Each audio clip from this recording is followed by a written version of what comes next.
Hello students, metrology in measuring instrument के chapter various types of instrument में अब तक आप लोग काफ़ी इंस्ट्रूमेंट से परिचित हो चुके हैं तथा उनकी कार्यविधि के विषय में जान चुके हैं। आज मैं आपको विस्कोसिटी मेज़रमेंट तथा अन्य मेज़रमेंट के विषय में बताऊंगा। Measurement of viscosity.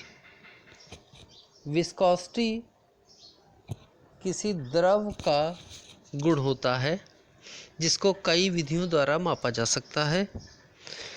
Measurement of viscosity by capillary tube. Capillary tube द्वारा विस्कोसिटी का मापन करना। इस विधि को ओस्टवाल्ड विधि भी कहते हैं। इस विधि के द्वारा किसी अज्ञात द्रव की विस्कोसिटी या श्यानता को जल के सापेक्ष ज्ञात की जाती है। यह एक सिंपल इंस्ट्रूमेंट होता है जिसमें एक बल्ब ए होता है।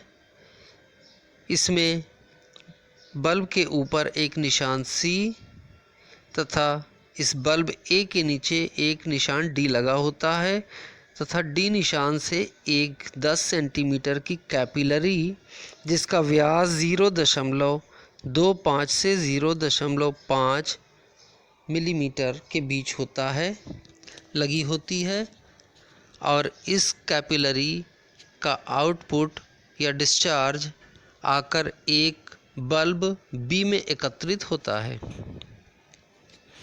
विधि। सेक्शन ए, बल्ब ए में ए से बिंदु सी तक द्रव भरकर बिंदु सी से डी तक द्रव गिरने दिया जाता है।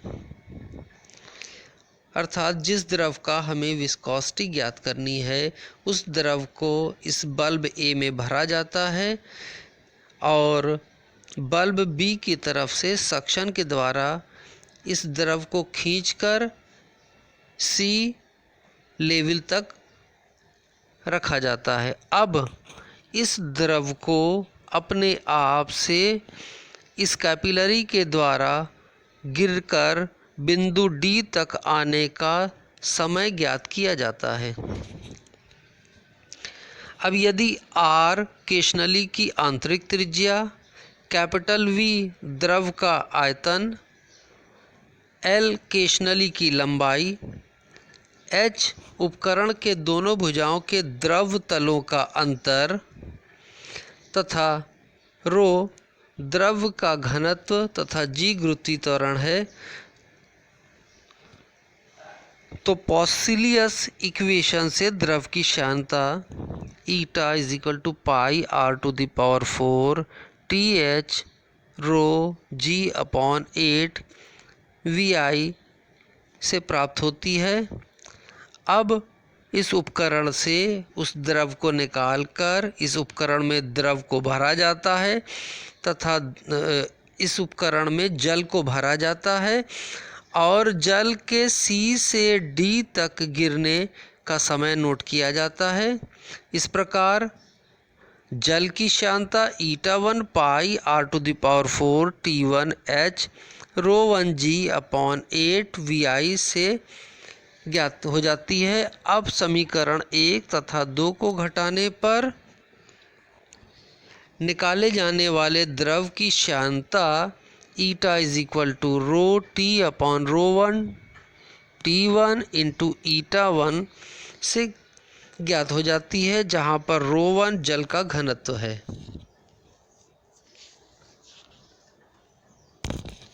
Measurement of viscosity by float and cone viscometer. इस विस्कोमीटर में एक रोटामीटर का प्रयोग किया जाता है तथा रोटामीटर के फ्लोट को इस प्रकार डिज़ाइन किया जाता है कि इस फ्लोट की ऊंचाई से द्रव की श्यानता को मापा जा सके।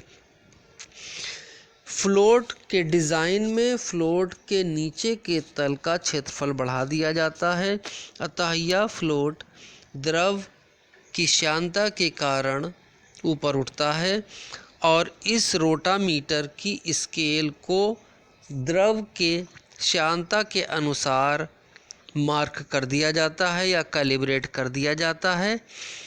जब इसमें फ्लो कंट्रोल द्वारा द्रव को प्रवाहित किया जाता है तो यह फ्लोट द्रव की श्यानता के कारण ऊपर उठता है तथा एक स्थान पर रुक जाता है और उस स्थान को स्केल द्वारा पढ़ लिया जाता है जो कि द्रव की विस्कोसिटी का मान होता है।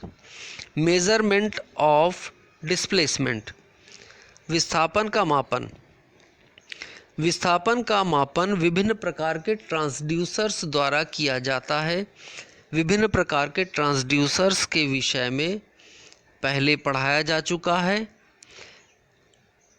उस चैप्टर के अंतर्गत resistive transducers, LVDT, inductive transducers तथा कैपेसिटिव ट्रांसड्यूसर्स के द्वारा विस्थापन का माप करने की विधि तथा उनके सिद्धांत को बताया गया था।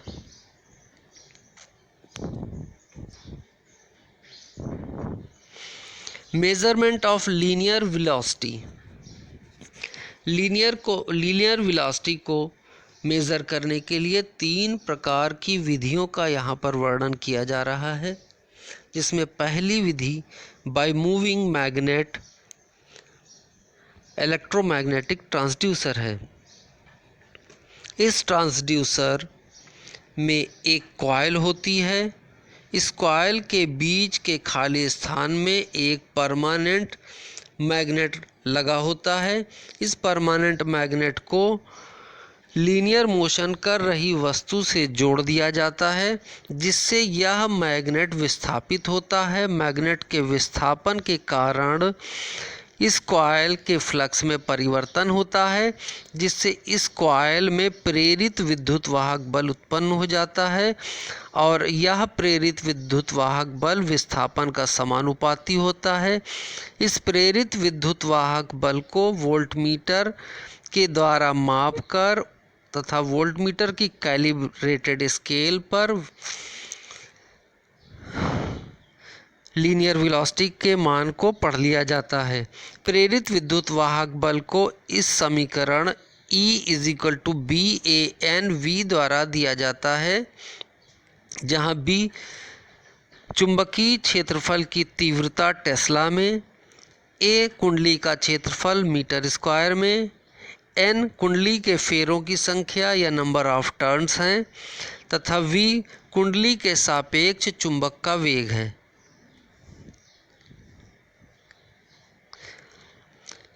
By moving coil electromagnetic transducers, यह ट्रांसड्यूसर भी मूविंग मैग्नेट इलेक्ट्रोमैग्नेटिक ट्रांसड्यूसर के सिद्धांत पर कार्य करता है तथा इसमें भी E = BANV द्वारा प्रेरित विद्युत वाहक बल प्राप्त होता है। अंतर केवल इतना है कि पहले बताई गई युक्ति में परमानेंट मैग्नेट मूव करता था। इस अरेंजमेंट में मैग्नेट स्थिर होता है, परंतु कॉइल को मूविंग ऑब्जेक्ट से जोड़ा जाता है और कॉइल के विस्थापन के द्वारा इसमें प्रेरित विद्युत वाहक बल उत्पन्न होता है। प्रेरित विद्युत वाहक बल उत्पन्न होता है और यह प्रेरित विद्युत वाहक बल लीनियर वेलोसिटी या विस्थापन के समानुपाती होता है, जिसे वोल्टमीटर की कैलिब्रेटेड स्केल पर पढ़ लिया जाता है। तीसरी विधि बाय सेस्मिक वेलोसिटी ट्रांसड्यूसर है। इसमें एक सेस्मिक वेलोसिटी ट्रांसड्यूसर का प्रयोग किया जाता है। इस ट्रांसड्यूसर में भी एक कॉइल होती है। इस कॉइल पर आउटपुट वोल्टेज प्राप्त होती है। इस कॉइल के बीच में एक परमानेंट मैग्नेट को 2 स्प्रिंगों के बीच लगाकर प्रयोग किया जाता है। यह परमानेंट मैग्नेट एक सेस्मिक मास के जैसा कार्य करता है, जैसा कि भूकंप मापन के विषय में बताया गया था, जहां पर सेस्मिक मास प्रयोग किए जा रहे थे। इस पूरे अरेंजमेंट को हम उस वस्तु के ऊपर दृढ़ता से लगा देते हैं जिसका हमें विस्थापन ज्ञात करना होता है। जब वस्तु विस्थापित होती है तो यह परमानेंट मैग्नेट अर्थात सेस्मिक मास अपने स्थान पर बना रहना चाहता है, परंतु यह कॉइल इस मैग्नेट के सापेक्ष विस्थापित होती है, जिससे इस कॉइल में प्रेरित विद्युत वाहक बल उत्पन्न हो जाता है और इस प्रेरित विद्युत वाहक बल का परिमाण कंपन के वेग के समानुपाती होता है, जिसे कैलिब्रेटेड स्केल पर पढ़ लिया जाता है। इस अरेंजमेंट में स्प्रिंग तथा चुंबक की स्वाभाविक आवृत्ति 10 हर्ट्ज से 20 हर्ट्ज के बीच होती है। Measurement of angular speed. Angular speed का मापन टेकोमीटर की सहायता से किया जाता है। टेकोमीटर भी विद्युत चुंबकीय प्रेरण के सिद्धांत पर कार्य करता है। टेकोमीटर दो प्रकार के होते हैं, डीसी टेकोमीटर तथा एसी टेकोमीटर। डीसी टेकोमीटर का यहाँ पर चित्र दिखाया गया है।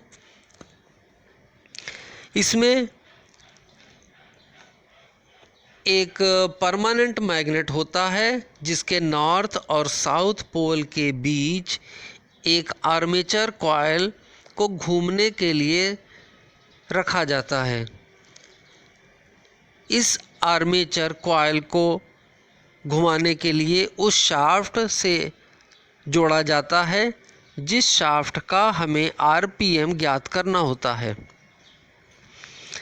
इस आर्मेचर के पीछे डीसी करंट प्राप्त करने के लिए कम्यूटेटर तथा कार्बन ब्रश की व्यवस्था होती है।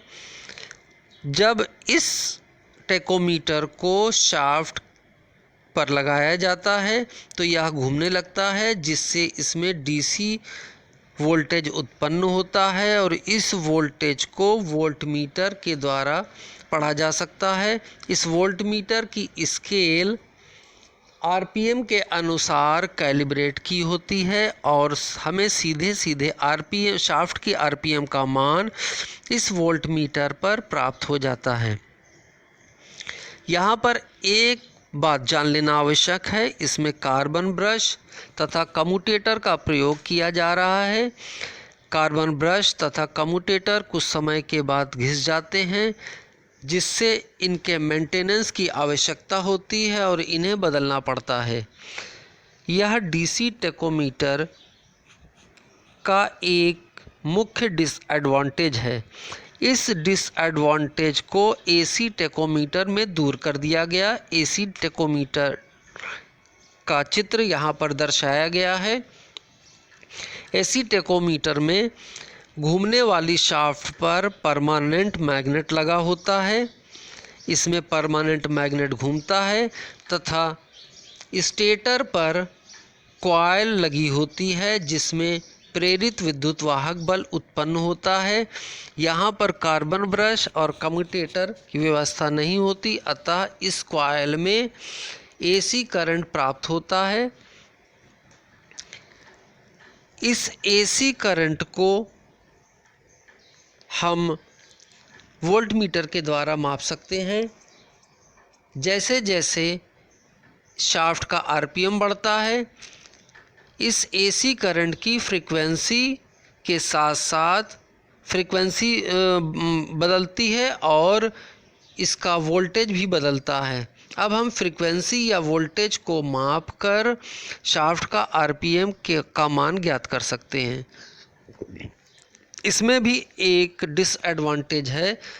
उच्च आवृत्ति पर अर्थात जब शाफ्ट की चाल काफ़ी उच्च होती है उस समय कॉइल का प्रतिघात XL = 2πfL के बढ़ने से कॉइल की प्रतिबाधा Z = XL² + R² का मान भी बढ़ जाता है, जिसके कारण कुछ त्रुटियां प्राप्त होती हैं। एंगुलर स्पीड ज्ञात करने की एक अन्य विधि फोटोइलेक्ट्रिक टेकोमीटर है। फोटोइलेक्ट्रिक टेकोमीटर फोटोइलेक्ट्रिक सिद्धांत पर कार्य करता है। फोटोइलेक्ट्रिक टेकोमीटर में घूमने वाली शाफ्ट पर एक डिस्क लगा दी जाती है। इस डिस्क पर समान दूरी पर होल्स बने होते हैं तथा इन होल के सामने एक बल्ब लगाया जाता है। इस बल्ब से प्रकाश घूमने वाली डिस्क के छेद से होकर एक फोटो सेंसिटिव डिवाइस पर गिरता है और इस डिवाइस से पल्सेस जनरेट होती हैं। इन पल्सेस को इलेक्ट्रॉनिक काउंटर के द्वारा काउंट करके इस शाफ्ट की आरपीएम का मान ज्ञात कर लिया जाता है। इलेक्ट्रॉनिक काउंटर का उपयोग घटना या इवेंट की गिनती करने में किया जाता है। इसमें विस्थापन, वेग, त्वरण, प्रतिबल, दाब, भार इत्यादि के द्वारा इनपुट सिग्नल सीधे इलेक्ट्रॉनिक काउंटर को प्राप्त होता है, जिसे इलेक्ट्रॉनिक काउंटर द्वारा काउंट कर लिया जाता है। Semiconductor photo cell, photo electric cell, variable resistance, inductance, capacitance इत्यादि को काउंटिंग में प्रयोग किया जाता है। यहाँ पर velocity, acceleration, stress, pressure, load इत्यादि के बदलने पर विभिन्न प्रकार के ट्रांसड्यूसर्स जिनमें रेजिस्टेंस, इंडक्टेंस, कैपेसिटेंस या सेमीकंडक्टर फोटो सेल्स के मान में परिवर्तन होने के कारण इनपुट सिग्नल जनरेट होता है और इस इनपुट सिग्नल को इलेक्ट्रॉनिक काउंटर के द्वारा काउंट कर लिया जाता है, जिसके द्वारा यहाँ पर घट रही घटनाओं की गणना हो जाती है। Thank you.